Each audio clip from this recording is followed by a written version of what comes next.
With the Democrat and Republican national conventions and all their glitz, glamour, fear-mongering, and red, white, and blue crying for attention finally over, the mainstream media and others would like you to forget that there are two other parties and candidates in the race besides Hillary Clinton and Donald Trump. For the Libertarians, that candidate is former Governor Gary Johnson. For the Greens, that candidate will be decided this weekend in Houston, Texas, at the Green Party USA National Convention. Because we pride ourselves at bringing to you what the mainstream media doesn't want you to hear, let us welcome, watching the Hawks' own Tabetha Wallace live from the University of Houston. You thought I was going to sit up here by myself. I bet they did. Hello, Tabetha. Hello, Tyrell. How are you? I am all right. So, Tabetha, what is the feeling on the convention floor? Is anyone there, is anyone there going to challenge the front-running Dr. Jill Stein? What do we have going on down there? Well, we haven't gotten to that point quite yet, but as our interview earlier this week shows, there could be a lot that could happen right here, and we've already seen that happen. We just finished the opening of the convention. The press conference was really interesting. A lot of people had questions about ballot access, how the debates will work, what the strategy is state to state. I think there's a lot that's going to be talked about here, and a lot with Bernie delegates and Bernie voters and how that's all going to come together ultimately to bring the Greens to the next level, which is what I think a lot of people want, having an alternative party or a third party, depending on how you look at it.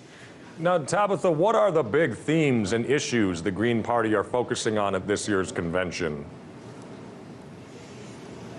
Well, they actually have a great theme this year. It is Houston, we have a solution, vote green. So I think that's kind of the big theme of this weekend is finding solutions and saying, look, we know there's a lot of problems in the world, but let's look at the ones that really matter to people and how they directly affect them and how they're going to find that on a state, local, municipal, and ultimately presidential level. So a lot of that has to do with media access, ballot access, and like I said, debate access as well. And which brings me to my guest today that I've brought to you, Margaret Flowers. Welcome to everybody here. Margaret, let me ask you a little bit about things that you were talking about in the press conference. Some people brought up idealism. Are Greens idealists?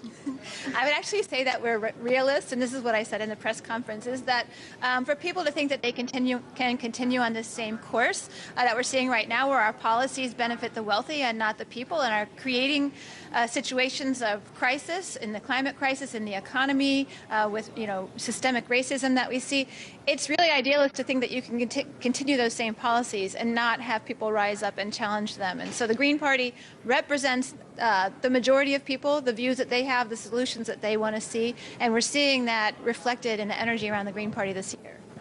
So let me ask you this: what are you finding, at least on the ground now? A lot of has been said is, okay, it's a vote that's thrown away. If you're going to vote for Jill Stein or whoever is ultimately nominated, that you're throwing your vote away. Obviously, it's a lot of fear mongering about Trump. What do you say to those people who say, if you're in a swing state, it's okay to vote Green, but let's not get out of hand? What do you say to those? These are the same excuses that are recycled every election year. So they're kind of getting old and stale at this point. I mean, really, we look at voting for parties that are the parties that are creating the problems that we're in as a way to throw your vote away. What we're talking about now is building political power for the changes we need. So if you vote for Green, you're actually increasing that political power, increasing the chances that we can make these solutions happen, that we can move to a rapidly move, a whole kind of World War II scale mobilization to deal with the climate crisis and bring more jobs and also to end the kind of wealth divide that we have. So it would be right now I would consider it a throwaway vote to vote for the two corporate parties, because this is what we have to do. It's this time. It's our responsibility to build this alternative. Now, a lot of people say, you bring that up, it's the idea of the lesser of two evils or two evils. And of course, there's a lot of talk back of that, of saying, look, there's a huge difference between Hillary Clinton and Donald Trump. And while they may be different, there are fears that people have, and there are major issues with both. What are those from a Green perspective? What's the scariest thing about Trump? as a president? And what's the scariest thing about Hillary Clinton as a president, at least to a Green? So I think that what we should recognize is that decades of lesser evil of voting have brought us these two candidates that are the most unpopular candidates that we've had, running for president. And so when you look at Trump, of course people are concerned about him. People are raising a lot of issues about his kind of changing his positions frequently and being kind of unpredictable. And so can we really trust him to hold this high office? When we look at Clinton, and kind of, I think Trump is really a reactionary on the right to what we're seeing of decades of policies that have created job insecurity, home insecurity, health insecurity for many people in our country. And so you see those people gravitating towards a Trump because of those conditions, and they think that they don't want to go with the establishment. They want something different. But if you look at the Clintons and you look at their party and their candidates and what they've done in the past, is they've actually created these conditions through their neoliberal policies. And so to vote for them is really to open up even more space for Trumps to rise up and for this kind of disquiet to rise up. Now, one of the other things I thought that was interesting that was brought up in the press conference is the idea that Republican, voters that are registered Republicans are 21% of voters. Democrats are, at least registered, are 23, 24. Really, we're looking at this huge amount of young voters who are independent, who haven't decided what they're going to do, how they want, but they're concerned about war, they're concerned about social justice. If you're anti-war, if you want that to stop, how does anybody vote for any of the two parties? And how does the Green Party differ? Is it a stance that people can believe in when you say, I'm anti-war, I'm voting Green? Right.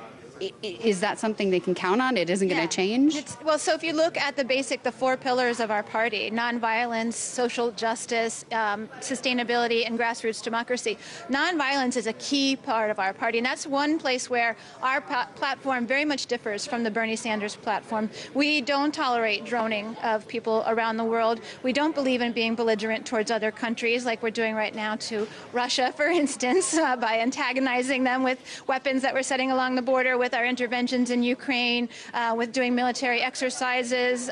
These are not things that the Green Party would support. We believe very much in respecting the international rule of law, in respecting the sovereignty of other nations, and in using diplomacy to solve our problems. And in fact, we also support cutting our military budget back. And as you know, the United States is the largest empire in the history of the world, and we should not be in that role, and we can't sustain that role. So we also support pulling back on a lot of that military and taking care of our needs at home. Finally, I want to ask you a little bit about how the Green Party can help working class Americans, because I think a lot of people in the Midwest or blue collar workers are kind of saying, look, I don't have the time to worry about the environment. I have to worry about a job. What do you say to those people, and how does the Green Party support those, tried and true blue-collar workers who just want to be able to have a house or be able to send their kids to school? What does the Green Party do for them? Well, a lot of us are those people, for one thing, and so we can really, understand where people are coming from, and many of us work in our communities to try to make things better. Many of us are activists in our communities, but the types of policies that we would put forth, for instance, our mobilization to deal with the climate crisis, which would also generate 20 million new jobs, and these are good jobs, they're healthy jobs, they're not oil and gas jobs that actually harm the workers.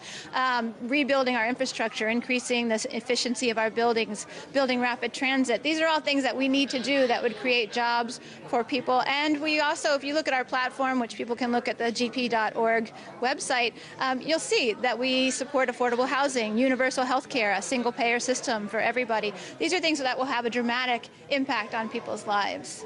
Thank you so much, Margaret Flowers. Thank you for being here. Well, we're looking at a pretty exciting week here in Houston, Ty. I think, we're looking to see a lot of conversations that I don't think many people think are going to happen here at the Green Party, at a Green Party convention. It's not all just, granola and environment and everything else. I think there's a lot more depth happening here, and I'm excited to sort of bring that to people at home who have a pretty negative idea of the Greens, especially on social media right now. And hopefully here watching the Hawks, we can bring a little bit more understanding to that. Well, yeah, and most definitely we can, because I think it's really important, Tabitha. I know you agree that we have to, people have to start realizing that there are more than two options in this country. And as I said earlier in the toss, in the headline today, is that we have to vote our heart and conscience at the end of the day. And you cannot ridicule people for their votes and cannot say that they're wasted or anything like that. And I think that's what we're trying to get to, and that's why it's important to cover conventions like these. Am I not right? You are absolutely right. It is true. I mean, we've talked about it on this show. I mean, our founding fathers understood that democracy is a living, breathing thing. It changes. It has to change with society. And all of them really did push that the idea of just having two parties and two powers fighting each other is not a healthy democracy. It wasn't what the founding fathers wanted. And what we're seeing now is people really understanding that. And hopefully here, this weekend and as we go along in this election, we'll see people kind of understand that a little bit and not buy into the fear mongering. Most definitely. Thank you always, Tabetha Wallace, live from Houston.